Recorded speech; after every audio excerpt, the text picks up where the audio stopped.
35 anos da atual Constituição brasileira, a FGV Direito Rio oferece o podcast Constituição em Debate. Durante 7 episódios, serão convidados especialistas com o objetivo de realizar um debate sobre seus temas mais sensíveis. O trabalho é desenvolvido por alunos da disciplina de graduação Field Project, sob supervisão de Matheus Castro. Os debates estarão disponíveis na página do YouTube. Não deixem de nos seguir no Instagram, @Constituição em Debate. Bem-vindos ao segundo episódio do podcast Constituição em Debate. Eu sou Lívia Almeida, aluna do primeiro período da FGV Direito Rio e serei a mediadora do presente debate. Nesse episódio, falaremos sobre a Constituição altruísta. Desde a primeira Constituição brasileira, os direitos fundamentais são protegidos pela Constituição, mas seu comportamento diferenciado com os indivíduos tem sido objeto de debate. Para nosso encontro, temos como convidadas duas ilustres professoras. Flávia Bahia, mestre em Teoria do Estado e Direito Constitucional pela PUC-Rio, doutoranda em Direito da Regulação pela FGV, palestrante e autora de obras jurídicas. Recebemos também Tatiana Batista, professora e pós-graduada da EMERGE, juíza pelo Tribunal de Justiça de Mato Grosso, com atuação com ênfase em Direito Público nas disciplinas de Direito Constitucional e Direitos Humanos. Bem-vindas, professores. Obrigada por participarem desse projeto. Vamos começar o debate. A Constituição Brasileira de 1988 consagra um amplo rol de direitos, continuando uma tradição brasileira iniciada pela Constituição de 1824. Entretanto, mesmo com a extensa quantidade de direitos, muitos deles não são experimentados pela população. Flávia, quais são as razões que impedem o pleno exercício dos direitos fundamentais? Primeiramente, muitíssimo obrigada pelo convite, Lívia, Matheus. Muito honrada de estar aqui com você, Tati, queridíssima, que compartilha comigo esse amor, né, pela Constituição. E parabenizo a todos pela iniciativa de comemorarmos. Nós temos muito a comemorar mesmo, pelos quase 35 anos da Constituição. Bem, eu vou elencar aqui 4 razões que eu acho que são muito importantes, que precisam ser compartilhadas sobre os desafios, né, do nosso constitucionalismo. O primeiro motivo histórico, até 1988, muitos dos direitos que hoje conseguimos ver na nossa Constituição não eram direitos ou eram pouco assegurados. Vou destacar a saúde. A saúde até 88 era um serviço público e não um efetivo direito fundamental. Então, historicamente, é uma Constituição, de fato, muito jovem.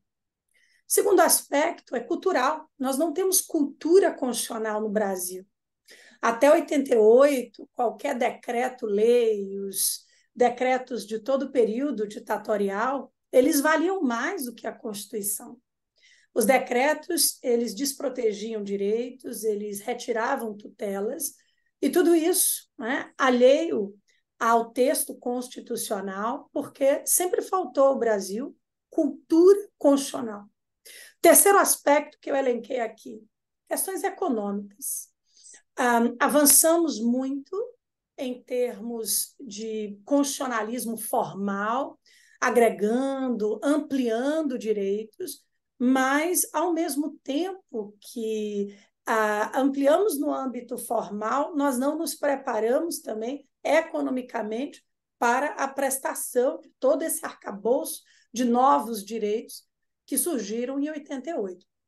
E o quarto aspecto, sem dúvidas, não é o último, mas o que eu elenquei aqui, envolve questões políticas, né? Eu acho que, como o Hesse sempre proclamou, falta vontade de Constituição. Não adianta termos um texto tão avançado, tão garantista, se não temos, né, da mesma forma, essa vontade de fazer valer todos os direitos que estão previstos na nossa Constituição. Então, acho que, né, temos aqui uma gama de motivos, né, pelos quais esse constitucionalismo ainda não é um constitucionalismo efetivo. mas temos muito a discutir ainda. Lívia, está com você. Sim. Tatiana, deseja fazer algum comentário? Também inicialmente gostaria de agradecer nessa primeira fala pelo convite, estar aqui com a Flávia, ouso falar minha professora, sempre professora Flávia Bahia, e a Flávia, eu acho importante esse projeto, porque a Constituição ela tem que ser debatida e conversada a todo momento, seja na mesa do bar, seja em família, seja com crianças, seja em qualquer momento. Primeiro que é falar de um tema necessário, um tema incrível, e quanto maior o debate, maior a gente consegue refletir e pensar sobre o tema, né? E eu não poderia concordar mais com a Flávia quando você pergunta, Lívia, por que que, né, alguns direitos fundamentais não são experimentados. Só que a gente também tem que fazer, também ainda sempre concordando com a Flávia nisso, a gente também tem que fazer uma análise histórica e pensar o seguinte: nós vamos fazer 35 anos de Constituição em 2023. Se nós analisarmos só de 88 para 2023, só esses quase 35 anos, ao mesmo tempo que é muito pouco por uma história constitucional é muito pouco, muito pouco. O Brasil tem quantos anos? Olha alguns países que têm uma estrutura que a gente gosta de se comparar, né? Eu não gosto de comparar o Brasil. Brasil é Brasil, a nossa história é a nossa história. Boa ou ruim, é a nossa, a gente tem que tentar melhorar a nossa. Mas, se tivéssemos que comparar com outras constituições, seja na América do Sul, com o próprio México, ou com a Colômbia, ou com a França, enfim, as histórias constitucionais, elas não são produzidas do dia para a noite. As histórias constitucionais, elas são frutos de luta, ou hora de revolução, hora de golpe, mas tem sempre uma luta. E os direitos fundamentais, a gente acredita numa questão romântica, até mesmo porque a Constituição leva a isso. Eu tenho um texto que tem máxima eficácia normativa e pronto, vamos cumprir. Mas não é assim. Direitos fundamentais são frutos de luta, de implementação. Então, nunca bastou ter um documento escrito para ter aquele direito fundamental.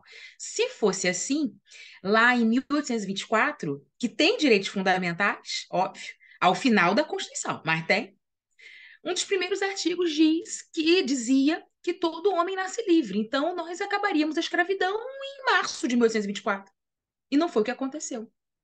Né? Não foi o que aconteceu. Então, se a gente pegar a história de 88 até 2023, hoje você tem uma possibilidade, você ter alguns direitos fundamentais já independente de uma judicialização, né? Mas de políticas públicas, seja de moradia, né? Seja de saúde, com todos os defeitos que ela ainda tem. De educação, vou pegar aqui educação de vários aspectos. Nós temos mais do que já tivemos em todas as histórias constitucionais anteriores. Então, a gente já conseguiu alguma coisa. Sempre falo que, com relação à questão econômica, muitos dos direitos, e não é só, você vai ver daqui a pouquinho, Lívia, que a gente fala, direito só de segunda geração precisa de um investimento financeiro. Não, de qualquer dimensão, da primeira à terceira ou da primeira à quinta, a corrente que você queira seguir, sempre vai precisar de um investimento financeiro. Mas se nós pararmos para pensar, no Brasil, nós fomos um dos primeiros países latino-americanos, pós-Segunda Grande Guerra Mundial, que os direitos ditos sociais são implementados por uma decisão judicial, ou melhor dizendo, há uma decisão judicial dizendo que a vontade da Constituição deve ser cumprida, como o Hess colocou. Por que eu estou querendo fazer isso? Adiantando uma coisa que você vai ver no futuro em direitos humanos. Quando a gente analisa algumas decisões internacionais, por exemplo, da Corte Interamericana de Direitos Humanos, só em 2021 que eles falaram que uma corte pode determinar que um direito à saúde, um direito ambiental, um direito à educação, pode ter uma sentença, por exemplo, determinando a implementação daquele direito, só seguindo o que está na Constituição. Então, nós temos um histórico Constitucional de 88, no muito do porvir, tem muita coisa para fazer. Mas, ao mesmo tempo, muito foi feito. Então, por isso que eu concordo com a Flávia. Tem mais a comemorar do que a lamentar, sem dúvida. Mas esses 4 parâmetros que a professora trouxe, de forma extremamente didática, nos fazem visualizar o que falta e por que falta. Né? Depois a gente vai para outro passo. Como resolver? Porque não depende de um grupo de pessoas, né? Como fazer essa resolução. É isso. Uhum. Por muitos anos, a discussão jurídica de direitos fundamentais enfrentava o desafio econômico. Em diversos casos, como acesso à saúde e à educação eram limitados pelo que costumou se chamar reserva do possível. Tatiana, é possível sustentar a tese da reserva do possível como um limite dos direitos fundamentais? Olha, Lívia, que pergunta, né? Você imagina, para uma constitucionalista que ama a Constituição, essa pergunta, ela causa, a gente quer quase dar um pulo na cadeira. Você viu que eu fiquei assim, ansiosa para falar. Ouso dizer que não, mas acho que a gente tem que pensar primeiro o que é reserva do possível. A reserva do possível pode ser aplicada, não pode ser aplicada. A gente, a ideia da reserva do possível não é uma ideia originária, não é uma teoria originária brasileira, é uma teoria originária, salvo engano, alemã, que não discutia especificamente direitos fundamentais, em especial direitos fundamentais sociais, tá? A origem dela não foi essa. E numa sociedade que tem a sua complexidade e suas questões diversas da brasileira. Direitos fundamentais, nós, brasileiros, alemães, argentinos, americanos, todos nós vamos precisar, não é verdade? Mas como ele tem ainda um viés doméstico, então eles têm em cada país, que eu digo, tem o seu problema com relação aos direitos fundamentais. Então, quando ela vem importada para o Brasil, a gente precisa. Eu gosto de usar uma expressão do professor Daniel Sarmento. Ele diz que tem algumas traduções que são traições. E ele fala isso no livro dele, que ele escreve sobre teoria geral do direito constitucional, e quando ele fala de reserva do possível. Ele fala, ó, tem traduções que são traições. Então, quando a gente traduz para o Brasil a ideia da reserva do possível, para alegar que, olha, existem direitos fundamentais que vão exigir um financiamento, uma questão econômica, ali um orçamento específico para ser implementado, mas o Estado fala que não fez porque ele não tem recursos. Então, o Estado diz que fez o que era possível fazer com aquele orçamento que ele tinha, né?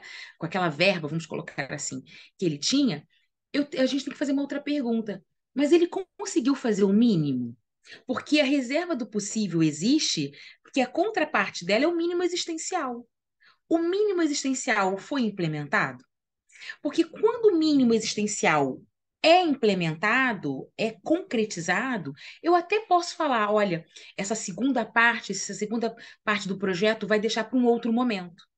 Agora, como é que eu posso alegar reserva do possível, ou seja, ter uma postura estatal, aqui eu estou falando Estado lato sensu, dizendo, não será possível implementar determinado direito agora, porque não há verba suficiente para isso, se nem o mínimo é implementado.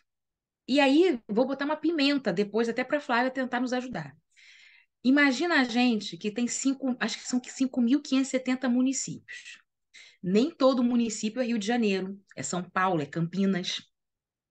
Tem município que ele tem a verba assim, Lívia, o orçamento dele é justinho, ele é certinho. E mesmo assim, mesmo com esse orçamento, ele não consegue, talvez, também implementar o mínimo existencial.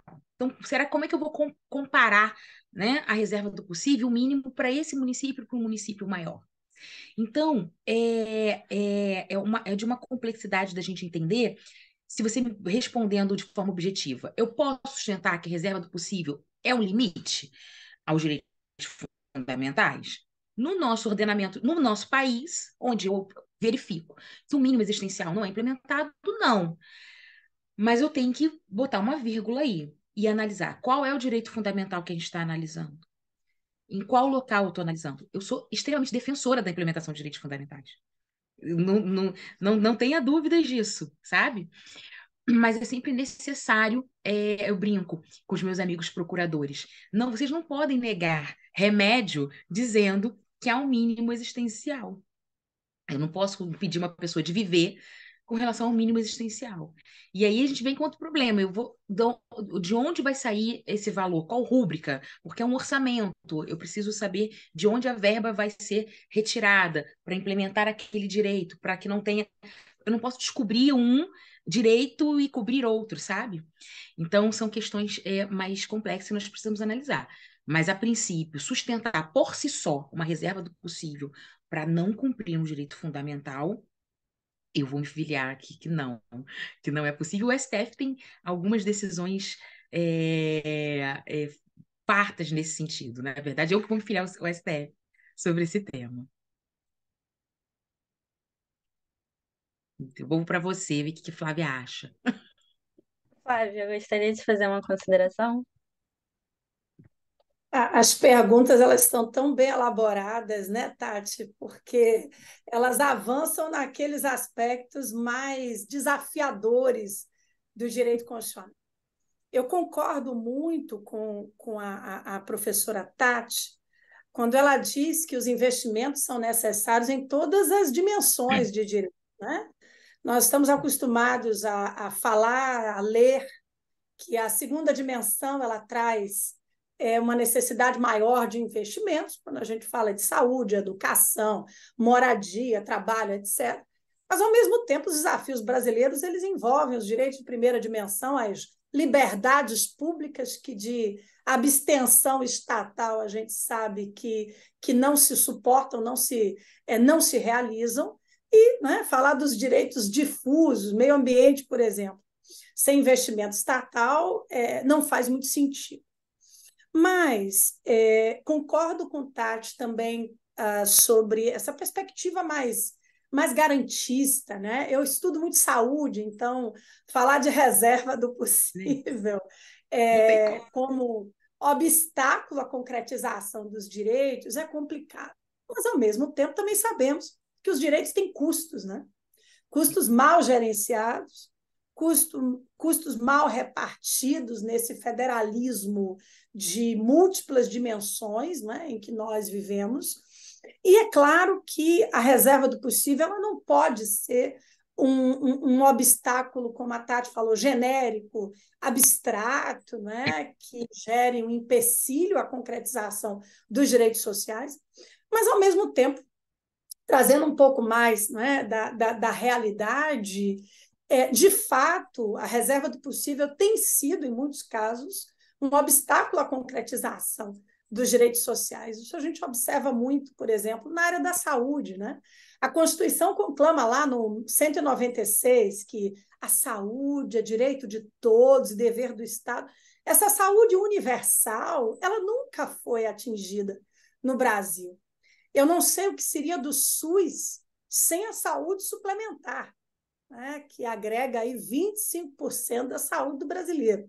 Então, infelizmente, sim, na prática, a reserva do possível, em muitos casos, quando bem fundamentada, não como, né, não vou prestar porque estou envolvido com uma política pública a longo prazo e minha alocação de recursos é para a construção de um hospital, contratação futura de médicos, compra, né, daqui a algum tempo de medicamentos. A saúde tem pressa, né, porque a saúde ela está absolutamente vinculada com o próprio direito à vida.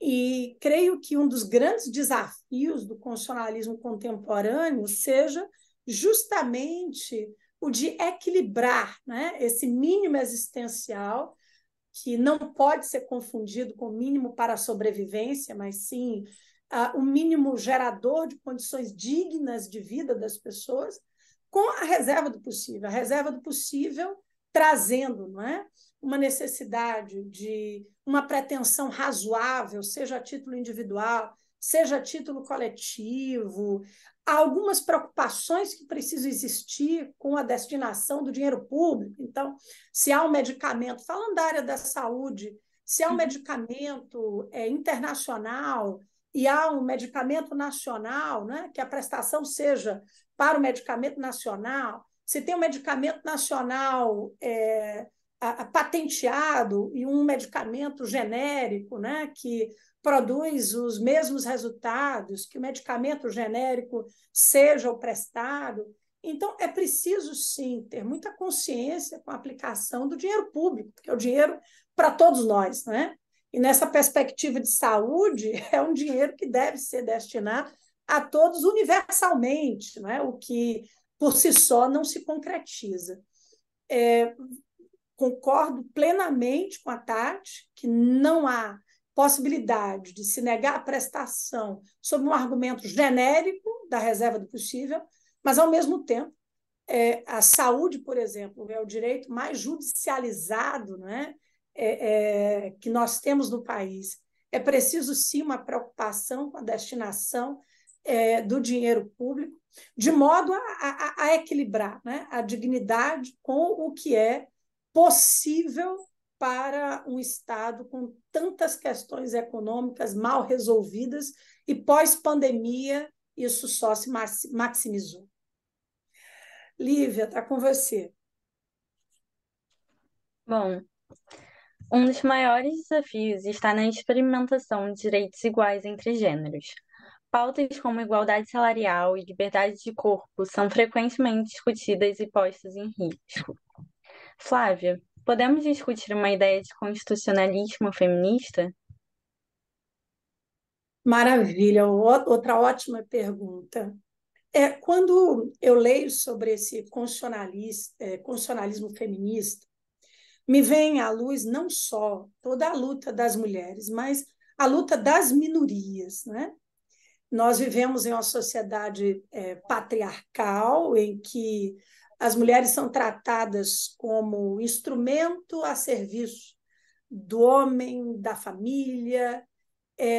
Vivemos em uma sociedade em que não tem tanto tempo assim, ainda existia a escravidão. Vivemos numa sociedade que há pouco tempo, né, há pouquíssimo tempo, conquistou, e no âmbito jurisdicional, né, a defesa da família, das pessoas homoafetivas, enfim, né, aqui só com exemplos bem simples de que nós ainda vivenciamos obstáculos antigos à concretização de todo esse constitucionalismo. Mas, veja, a Tati também destacou muito bem que nesses últimos, né, quase 35 anos, os avanços eles foram gigantescos, assim. São avanços, creio que em 3 décadas, que se somam a toda a história constitucional do Brasil. Nós nunca tivemos uma Constituição tão garantista.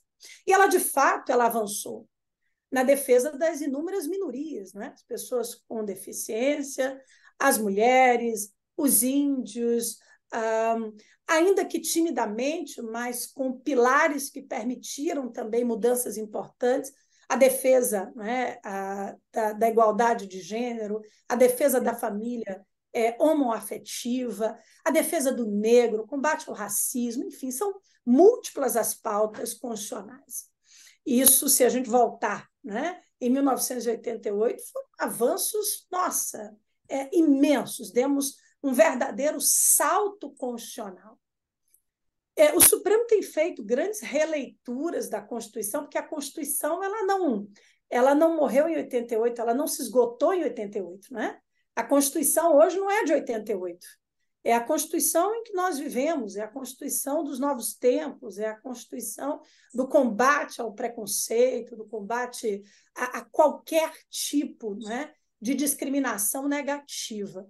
E essa leitura de um constitucionalismo mais feminista, né, eu diria mais garantista, menos, né, preconceituoso, mais aberto a essa discussão que nós precisamos enfrentar na sociedade, esse constitucionalismo ele está aí, mas é um constitucionalismo mais formal que material. Nós temos um instrumento, Eu acho que a gente precisa, talvez, quem sabe, exigir menos da Constituição, né? E mais das políticas públicas realizadoras do texto constitucional, porque a Constituição ela já é transformadora. Claro, sempre é possível modificar, sempre é possível ampliar direitos. Fizemos isso ano passado, com a Emenda Constitucional 115 de 2022, que trouxe agora expressamente para a Constituição uma discussão absolutamente atual de proteção de dados, né? Ganhamos mais um direito fundamental. Mas eu creio que as discussões sobre esse constitucionalismo feminista, o constitucionalismo das pautas sociais, o constitucionalismo do direito das minorias, né?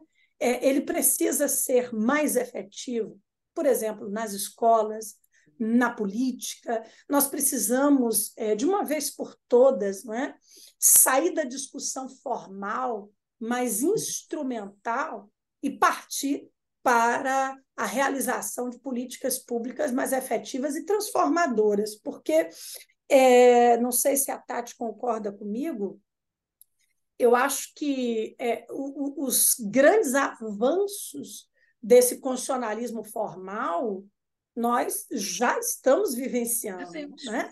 Ela não é perfeita, ela reconhece isso, Ulisses Guimarães, há 35 anos já dizia, ela reconhece isso com o próprio processo de reforma, que a gente sabe que não é apenas formal, mas o processo informal de reforma, com suas inúmeras mutações constitucionais, críticas e aplausos que temos desse fenômeno. Eu acho que nós atingimos, né, uma grande Constituição. Agora, né, essa ponte entre o que diz o texto e o que se vivencia na realidade trabalho para todos nós, né? Nós quatro aqui presentes, né, nesse debate, trabalho para a política brasileira, trabalho para os nossos representantes, trabalho nas escolas, porque as nossas crianças precisam conhecer a Constituição, elas precisam saber dos seus direitos, não só dos seus direitos, dos seus inúmeros deveres, porque viver em sociedade também, né, compartilhar esses deveres. Então, só para, né, provocar a discussão, Lívia, chama a Tati aí para o debate. Gostaria de complementar, Tatiana? Ai, quem complementar a Flávia, eu vou aqui aplaudir, anotar aqui. E a Flávia trouxe uma coisa maravilhosa, várias, né? Um recorte da fala dela, que ela disse: olha só, a gente tem hora que existe tanto da Constituição, e eu imagino a Constituição na minha cabeça. Vocês têm que dar uma licença, gente. Eu sou constitucionalista e pisciana, então é óbvio que eu sou uma pessoa que tem alta criatividade, né, imaginativa, não tem como. E vocês percebem quanto livro tem aqui em casa. Então, livro não é só jurídico, não, de história, de contos. Então, a gente vive, qual mundo a gente está vivendo? Mas tem hora que eu imagino o texto constitucional, tipo assim: olha, gente, eu estou cansado, vocês estão exigindo muito de mim, façam a sua parte. Então, quando a gente fala do constitucionalismo feminista, em especial, a Flavinha falou bem, a gente precisa de ação, a gente precisa de realizações, do verbo, do fazer. E aí eu vou puxar um pouquinho sardinha para o meu lado e comentar o constitucionalismo feminista sob a perspectiva de julgamento. Porque, olha só, vamos imaginar que você. Tati, Lívia, fala, mas eu estou no primeiro período, mas você vai imaginar comigo, Lívia. Vamos imaginar que a Joana, é um caso do STF que eu vou falar, mas é tranquilo. A Joana ela tem uma filha de 3 anos de idade, tá? A Joana, ela estava desempregada, ela cria essa filha sozinha, como grande parte das mulheres do Brasil são as chamadas mães. Não existe essa categoria mãe solo, né? Mas as chamadas mães solteiras. Aqui eu posso falar de carreira. Minha mãe foi uma dessas mães solteiras. Cria sua filha sozinha, não tem o pai ali. E ela está desempregada, dependendo ali de parentes, de uma ajuda, outra. Ela finalmente, Lívia, consegue um emprego. Olha, consigo um emprego. Então, quer dizer, trabalho, renda, dignidade e também de se realizar, de trabalhar no que ela quis trabalhar. E olha que olha que coisa legal, o emprego para o qual ela foi chamada é justamente algo que ela é especialista, ela vai voltar para o mercado de trabalho em algo que ela gosta de fazer. E aí como é que vai ficar com essa criança? Ela bate até uma creche municipal, nas portas, mas municipal, fala, olha, vim matricular aqui a criança. E o que a creche fala? Não tem vaga. Não tem, não posso matricular essa criança. E ela não posso.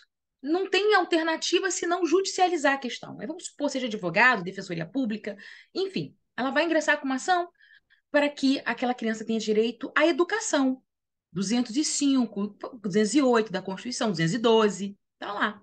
Aquela criança tem direito a essa educação. No caso, como ela tem 3 anos, é creche ou município que tem que entregar. Muito que bem. Então, olha como é que a gente pode trazer o constitucionalismo feminista para a prática. Quando você, juiz, juíza, por exemplo, analisa uma situação dessa, seria simplesmente muito fácil, eu tenho uma sentença fácil de fazer, aplicar a Constituição. Olha, condena o município a inserir, a ter uma vaga para essa criança, porque é uma norma constitucional de eficácia plena. É direito fundamental. Não falta nada para que aquela criança vá para a escola. Não pode ter reserva do possível, alegando, mas eu não vou ter dinheiro para a merenda desta criança. Você não pode, não tem como alegar isso. A criança vai lá. Mas nós temos que utilizar na prática, porque nós temos que ter a sensibilidade de perceber que essa criança não estudando é um problema para a criança, de fato, mas é um problema para a mãe. Ela não pode trabalhar, e geralmente é a mãe que não trabalha para ficar com as crianças, o pai trabalha. Ela não pode ser inserida no mercado de trabalho, ela não tem as suas perspectivas próprias de vida. Uma mulher pode ser mãe, mas ela não deixa de ter outras funções, outras vontades de vida que não seja única e exclusivamente criar os seus filhos. Ela, inclusive, pode decidir até não ser mãe, por você ter uma ideia. Então, quando você relega o papel da mulher, não, como a Flávia falou, nessa sociedade patriarcal, ela está ali para ocupar determinado local. Mas é função dela criar o filho. Mas era função do pai também criar aquela criança. Era função também do Estado ter educação, ter a creche em tempo integral, para que ela realizasse os desejos próprios. Então, quando você começa a inserir essas ideias numa decisão judicial, você está chamando a atenção do poder público que ele fale, olha, comecem a pensar políticas públicas vocacionadas, voltadas para essa mulher. Isso é uma ideia do constitucionalismo feminista, porque a Constituição já trouxe. Se em outro âmbito, se você está num caso penal, um crime, no qual a vítima seja a mulher, e eu vou te falar, Lívia, não importa o crime. Pode ser um crime sexual, exemplo, infelizmente, um estupro.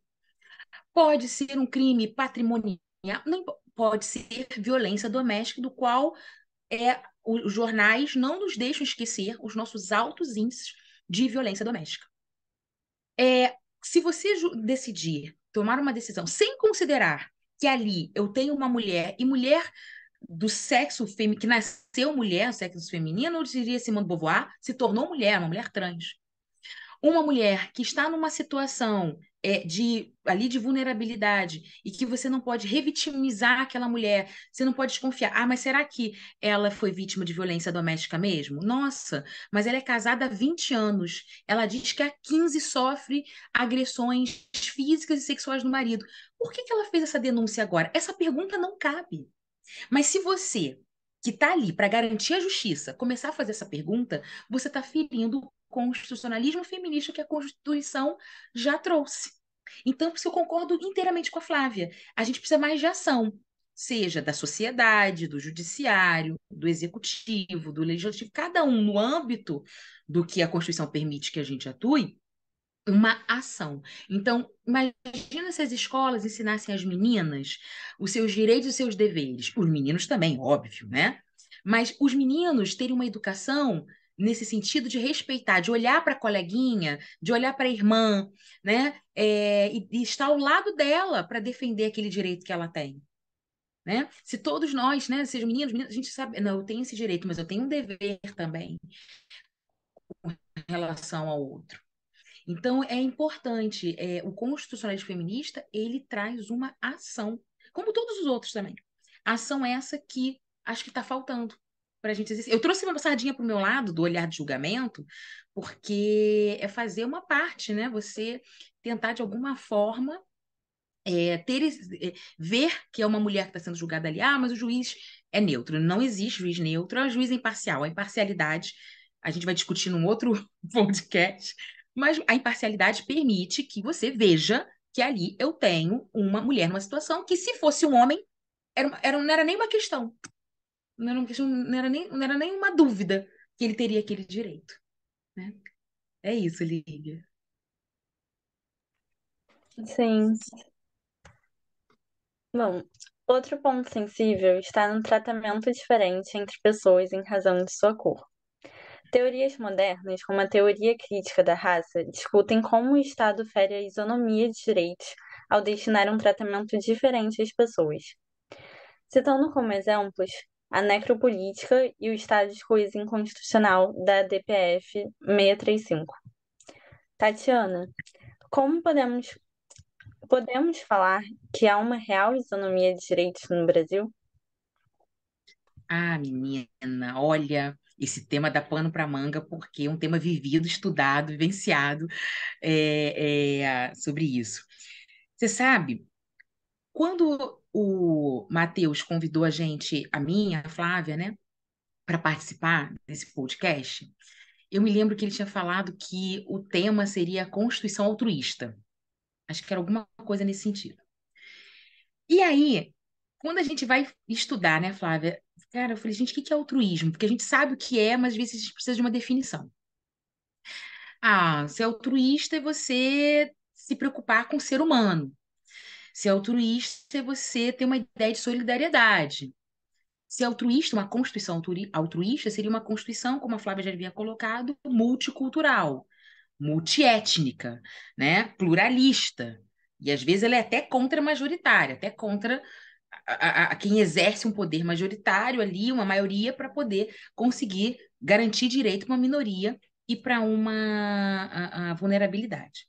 E aí eu ainda trago a Flávia, que uma vez a Flávia estava dando uma aula, Flávia, não sei se vai quando fala, tem essa uma fala, que é muito interessante, era uma aula sobre democracia. E a Flávia falou assim: olha, gente, vocês precisam entender que democracia não é a ditadura da maioria. Não é. Entendam isso. E casa com a Constituição altruísta, casa com essa questão multicultural, com essa questão multiétnica. E aí eu olho com essa questão multi para a nossa sociedade. Essa é uma sociedade multiétnica, multicultural. Veja, a gente tem aqui uma mulher, duas mulheres, uma mulher loira, baiana, obviamente falar do melhor local do mundo, é Bahia, tá, gente? Em especial Salvador. Não adianta discutir. Eu moro no Rio, vou para Cuiabá, mas não tem como. A Bahia, ela pertence a um outro planeta. Tá aqui, é só um portal, né? Quando a gente entra ali na Bahia, tem tem ali aquela entrada, é o bambu, é um outro portal, porque é um outro mundo. A Flávia é branca, eu sou negra. Então, já diz aqui a ideia de como nós somos multiculturais. Mas é uma formação no qual as pessoas vieram para cá, principalmente, né, antepassados, alguns meus, escravizados, para sustentar uma economia brasileira mas, ao mesmo tempo, criar uma sociedade brasileira. Ela foi criada. É uma sociedade que foi criada e durante, eu acho que 350, mais ou menos, foram um pouquinho mais de 300 anos, em 300 e 300 anos, 350 anos de escravidão, de você ser considerado e tratado como coisa. Uma escravidão que termina na, na forma, né, lá na Lei Áurea, mas não termina na prática, ela se perpetua na prática. E tem várias questões, porque não teve política pública, seja política pública de moradia, de propriedade, de acesso à saúde, é, porque nós mantemos uma sociedade, embora multicultural, multiétnica, mas separada.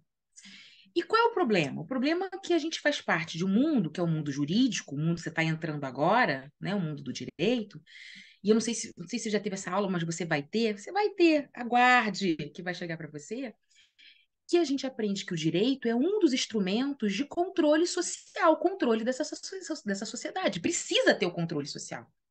Eu concordo com isso. Só que esse controle social que o direito tem, ele não pode manter as estruturas do jeito que são. E qual é a estrutura que a gente tem? Uma estrutura racista.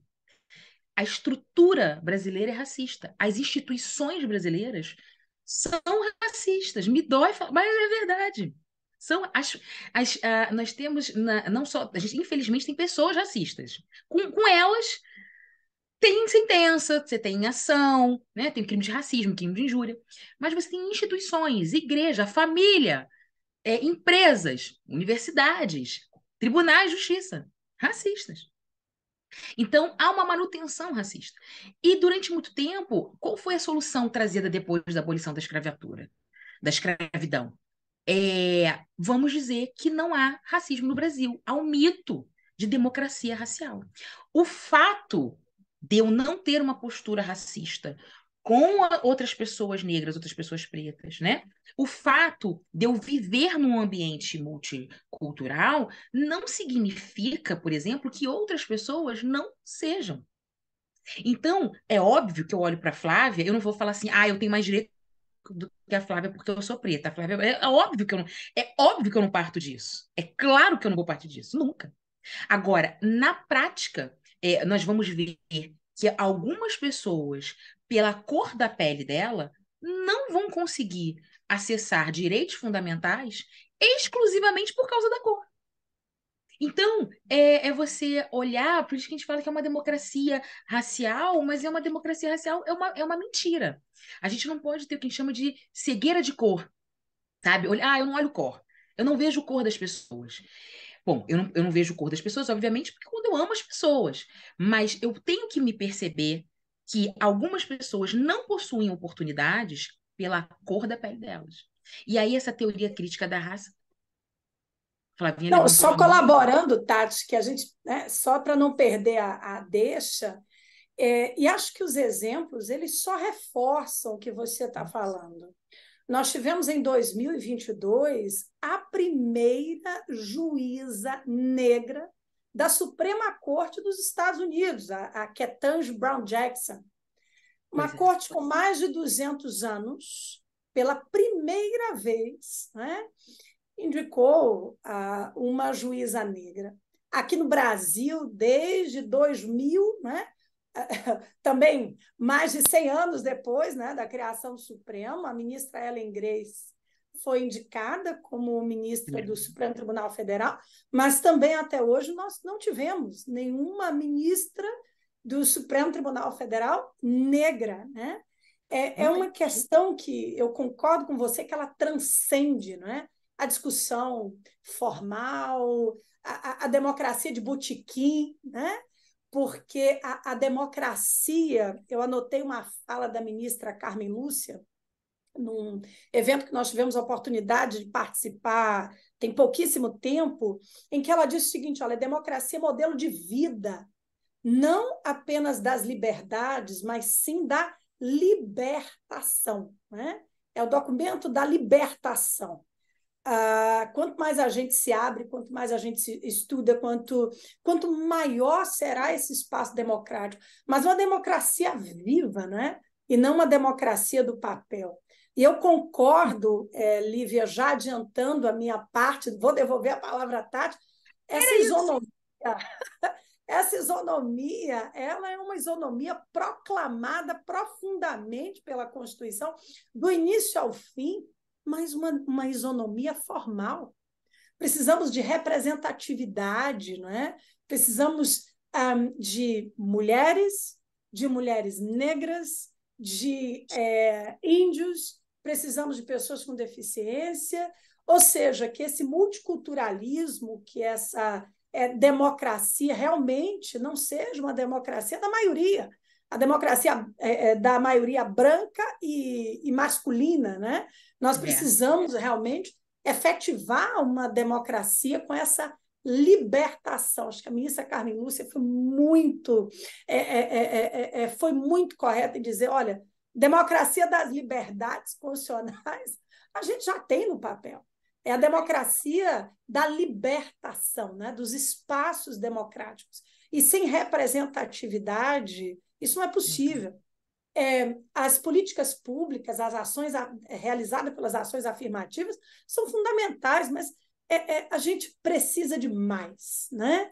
Que a concretização não seja apenas nas ações afirmativas, mas que a concretização ela se torne uma grande revolução social pela educação, porque eu, particularmente, não consigo ver salvação fora da educação, né? Eu acho que ali, do início ao fim, mora a nossa mudança efetiva, não é? Uma igualdade real entre as pessoas, porque a igualdade formal constitucional ela já está aí, né? Desculpe, Tati, foi só para não passar o momento aí Não, da sua foi fala. perfeito, nada, foi perfeito. Era exatamente isso, né? Que aquela menina, aí no caso, que aquela menina negra, que aquele menino negro, aquela menina indígena, a pessoa com deficiência, branco, não importa, que ele consiga ver e olhar e falar assim, cara, mas eu posso ser o que eu quiser. Qualquer um pode ser o que quiser ser, né? Salvo engano, o CNJ diz que juízas negras, Flavinha, são 1,24. Ou é 1,24 ou 1,54. Se Meus vocês querem ter uma ideia parabéns, de viu? Que você faz é parte aí desse pouco, grupo. a gente faz Meus parabéns. parte. Eu queria mais, né? Mais, vamos mais. Obrigada, meu amor. Vocês sabem quantos juízes em média tem no Brasil? Hoje já são quase 19 mil, são 18.560 juízes. Então, quer dizer, é muito pouco, muito pouquinho. Então, você falar sobre a teoria crítica da raça, ela é necessária por causa disso. Vai ser sempre necessário. Ah, mas esse assunto é chato, né? Eu não acho, mas enquanto, enquanto nós tivermos essa desigualdade, vai ser necessário, porque não existe, não existe um país que não tenha racismo. Infelizmente, ele tem. Mas eu tenho fé, Flávia. Eu acredito, todo dia, fé e trabalho, que a gente vai diminuir. Com você, querida? Não, concordo absolutamente com o que você falou, já fiz minha observação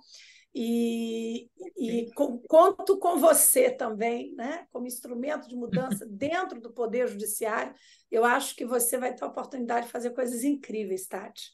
E eu Olha, ficarei muito ansiedade. grata de participar, de alguma forma, Vai. dessa grande revolução que está em curso, né? Eu acho que há 35 anos a gente vem evoluindo, tá? Eu não consigo verificar grandes retrocessos constitucionais, não. Nós estamos caminhando para frente, né? E creio que tenhamos aí, no futuro próximo, muitas mudanças efetivas na vida das pessoas e a representatividade da mulher, do negro, da pessoa com deficiência, do índio, do homossexual e de uma série de outras minorias é fundamental para que essa igualdade formal se torne uma igualdade mais efetiva. Lívia, fica à vontade. Obrigada. Por fim, uma recente conquista no tema de direitos fundamentais foi o reconhecimento de direitos de povos originários, inclusive com a criação de um ministério próprio. Flávia, além dessa medida, onde mais a Constituição precisa e pode avançar? Podemos discutir uma empatia constitucional? A expressão também é ótima, né? A empatia tem vários sentidos, vários conceitos, mas eu gosto da expressão, né? Que é imaginar-se no lugar do outro, né? E acho que isso foi feito pela Constituição de uma forma muito especial em 88, porque foi a primeira Constituição brasileira a dizer que a República está fundamentada pelo princípio da dignidade da pessoa humana, esse princípio que a gente proclama há muito tempo. Hoje em dia até se fala de princípio da dignidade, não só da pessoa, mas a dignidade num contexto muito mais amplo. A dignidade do meio ambiente, a dignidade dos animais, a dignidade num sentido muito mais plural, né, do que se percebeu lá em 1988. Mas a gente precisa mudar a Constituição por isso? Não. eu acho que a empatia constitucional ela já está presente no texto. Bobbio, em uma das suas últimas obras, disse que os séculos 17, 18, 19, 20, cada um com as suas peculiaridades, foram séculos de grandes conquistas formais. Avançamos, absolutamente, não só no Brasil, mas no direito comparado, na proclamação formal de direitos de primeira, de segunda, de terceira dimensão. Aqui no Brasil isso ocorre mais tardiamente, porque, né, tivemos momentos de graves retrocessos, né, nas décadas de 60, 70, parte da década de 80. Mas o salto constitucional de 88 ele foi dado. E o século XXI, né, segundo Bobbio, é o século de realização de todos esses direitos. Ou seja, já formalizamos demais. A Constituição de 88 ela está ali, né, repleta de direitos de todas as dimensões possíveis e imagináveis. Faltam algumas coisas? Creio que sim. Por exemplo, algo que me incomoda, eu leio texto que ainda fala em portador de necessidade especial. Essa é uma expressão absolutamente antiga, em desuso, né? Os grandes tratados internacionais se utilizam, né, da pessoa com deficiência, assim, né, que o grupo se reconhece, assim que os direitos merecem ser conquistados. Mas vejam, né, isso não impediu de a Constituição ter avançado, de termos reconhecido 3 tratados de pessoas com deficiência com status constitucional. É a Constituição mais avançada na história do país, na seara do meio ambiente, não é? Nenhuma outra Constituição brasileira trouxe tantas evoluções e progressos na seara do meio ambiente. Acho que a Constituição poderia ter avançado, ou poderia avançar mais, né? Em algumas pautas identitárias, sim, porque ainda que a interpretação da família homoafetiva exista desde 2011, sinto falta de um reconhecimento formal, né, desse grupo, né, dessa grande maioria, que não é minoria, né, é uma grande maioria. A gente fala em minoria porque faz parte do conceito, né, de grupos de pessoas que sofreram e continuam sofrendo, na realidade, certa discriminação, certo preconceito. Mas eu acho que o nosso grande desafio constitucional para os próximos 35 anos não seja um desafio pautado no olhar sobre o outro exclusivamente, porque esse olhar ele já existe. Nós temos ferramentas na Constituição para proteger todas as pessoas. Nós temos ferramentas na Constituição, essa Constituição analítica, né? Essa Constituição efusiva na defesa dos direitos. Nós temos instrumentos bárbaros para defendermos todos os grupos, para transformarmos a realidade do país. Só o artigo 5º, com os seus 79 incisos, né, já funcionariam, se respeitados, para um país melhor. Então, eu acho que a grande discussão que nós precisamos traçar é uma discussão de efetividade. Há todos os anos, já faz acho que mais de 10 anos isso, no dia 5 de outubro, eu sempre encomendo um bolinho, né? E não sei se Tati lembra disso, mas já levei para a FGV o bolo. Já. Quando eu dava aula presencial em muitos lugares no Rio, 5 de outubro, eu já caminhei no centro da cidade com 5 bolos em diferentes momentos, né? E na vela, gente, eu e os alunos presentes, sempre, né, eu peço, gente, olha só, está na hora de pedirmos efetividade. Então, o desejo ao assoprar a vela é o desejo pela efetividade. Acho que a grande discussão ela precisa ser menos teórica e mais prática. Como instrumentalizar todos esses avanços? De que modo, né, a saúde pode se tornar menos ruim, né? Maravilhosa? Eu acho que a gente precisa esperar um pouco, mas menos ruim, porque quem precisa do SUS, dependendo do estado brasileiro, eu sou nordestina com muito orgulho, né? Também faço parte, né, Tati, de uma minoria que sofre preconceito por Sofre aí, porque preconceito. preconceito ele não tem limite, né? O Uhum. preconceito e a maldade do ser humano não tem limite, né? E transcendem a Constituição, mas o SUS no Norte e Nordeste é muito diferente do SUS no Sul e Sudeste. É outro. Já é falho, né? Nessas duas regiões, né? Mais financeiramente fomentadas. Imagine Norte e Nordeste. Então, eu acho que as pautas, de verdade, elas precisam ser pautas de efetividade. Não de diminuição de direitos, porque também circula no Congresso Nacional a tentativa, né, de diminuir direitos, que foram fruto de muitas lutas, de muitas conquistas, e o problema do nosso país, em que pese um grupo achar o contrário, não é a nossa Constituição. É a falta de instrumentalização de tudo que está previsto na Constituição e que pode, sim, e que assim seja, se tornar realidade. É o que eu desejo para os próximos 35 anos da nossa Constituição.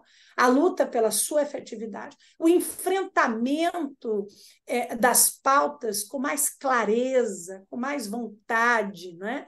A saúde enfrentada com mais vontade, a educação, esse problema desse federalismo assimétrico que nós temos, né? O Brasil com os seus Brasis, né? Com municípios que, como a Tati disse, mal conseguem sobreviver, né? Com essa rixa que nós vimos na pandemia, né? Entre União, Estado, municípios, essa briga de egos. Eu acho que nós precisamos nos concentrar na realização da nossa Constituição. Eu acho que esse é um dos grandes desafios do constitucionalismo brasileiro. É um desafio que nós, professores, né, eu e Tati, enfrentamos, que a Tati vai enfrentar na atividade jurisdicional, ao realizar os direitos. O Congresso enfrenta, o Executivo precisa enfrentar. Eu acho que é um trabalho, né, de muitas mãos, né, e de muitas vontades concentradas na realização da nossa Constituição. Tatiana, gostaria de adicionar alguma contribuição? Nossa, só por dizer que eu não poderia concordar mais. É que falta efetividade. Efetividade de todos nós, das três funções, da sociedade, né? E quem achar que a Constituição traz, que o problema é ela, como a Flávia falou, o problema não é ela, mas quem achar que, mas quero fazer alguma coisa, já começa no seu âmbito local, na sua esfera de direitos, seguir o direito constitucional, né? A gente já consegue mudar, fazer uma mudança. Então, realmente, concordar com a Flávia, porque é efetivação. É cada um, na sua atuação, poder efetivar, criar, transformar, tirar aquilo que está na Constituição, no papel, numa realidade. E, obviamente, como ela é quase perfeita, quase querida, quase 100%, sempre tem algo a melhorar, um texto a ser corrigido, né? Acho que às vezes realmente é importante, às vezes a gente lê ali escrito, tipo assim, formalmente, né? Uma família, a minha família é uma família, para além de ter uma decisão do Poder Judiciário, e ter mais não é nem mais uma boa vontade, é uma efetividade mesmo, principalmente executiva, legislativa, uma. Minha fala, eu vou até fechar, nem é minha fala, vou fechar com o Hess, quando com o Hess, né, fala que os direitos fundamentais nós deveríamos ter ali direitos a ter uma efetivação constitucional, né? Direito fundamental para ele seria ter direito a uma efetivação das normas constitucionais. Se elas fossem, e elas já são em grande parte, mas elas serão mais ainda. É o que a gente deseja, né, Flávia? E essa história do bolo é verdade. Todo ano eu fico com vontade de comer esse bolo, que são bolos lindos, que a Flávia tira foto.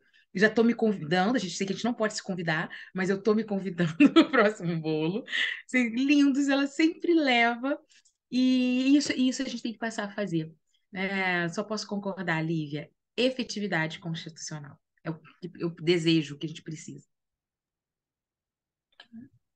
Obrigada.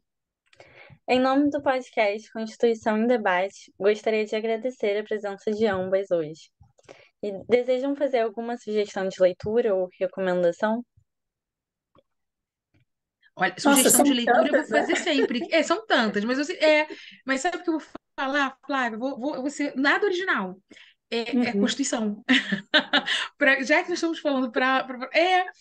A minha tá até aqui do lado. Gente, mas ela sempre fica do lado, sabe? Ela sempre fica. E essa aqui, quem tiver dúvida, essa aqui eu comprei no Senado, Flavinha, R$ 15. Então, assim, eu Essa acho que deveria custou ser de graça. 5, viu? No Supremo. No Super. Sei. A gente é Baratinha, mas imbatível. é a mais importante do país, né?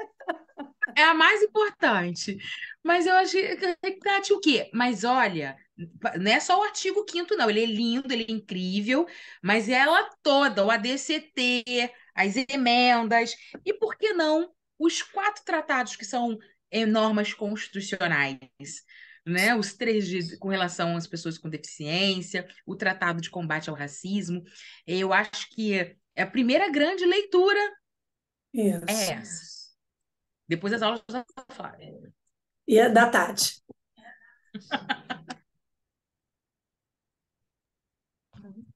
Muito obrigada. Eu sou Lívia Almeida e fui mediadora desse debate.